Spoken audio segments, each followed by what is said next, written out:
बिस्मिल्लाहिर्रहमानिर्रहीम। अस्सलाम वालेकुम। आप देख रहे हैं वन टीवी और अब तक के न्यूज़ बुलेटिन के साथ मैं हूं इरफान इम्तियाज और मैं हूं अनम नकवी। सबसे पहले न्यूज़ हेडलाइंस। हुक्मरान जमात तहरीक इंसाफ की अवामी राब्ता मुहिम जारी।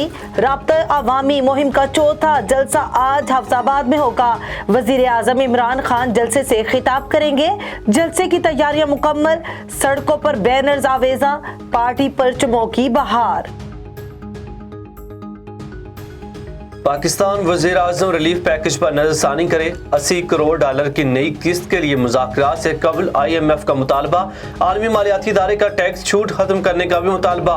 कर्ज के लिए वर्चुअल मुज़ाकरात पीर के रोज होंगे। पाकिस्तान पर हादसाती तौर पर मिसाइल फायरिंग का भारतीय इकरार। पाकिस्तान ने भारतीय मिसाइल लॉन्चिंग के मामले की मुश्तरका तहकीकात का मुतालबा कर दिया। भारतीय नाज़मुल अमूर की दफ्तर खारजा तलबी। पाकिस्तान ने कहा कि भारतीय मिसाइल लॉन्चिंग की दाखिली अदालती तहकीकात नाकाफी हैं। पाकिस्तान का भारतीय प्रेस इंफॉर्मेशन ब्यूरो के दफाई विंग के बयान पर भी तहफ़्फ़ुज़ात का इजहार। कोरोना से अमवात में नुमाया कमी। NCOC के मुताबिक गुज़श्ता 24 घंटों में 3 अफराद जान बहक हो गए। कोरोना के 600 नए केसेस रिपोर्ट हुए। कोरोना के 600 मरीज इंतहाई निगहदाश्त में ज़ेर इलाज है। इराक में कुर्द खिते की दारुल हुकूमत अरबील पर बैलिस्टिक मिसाइलों से हमले।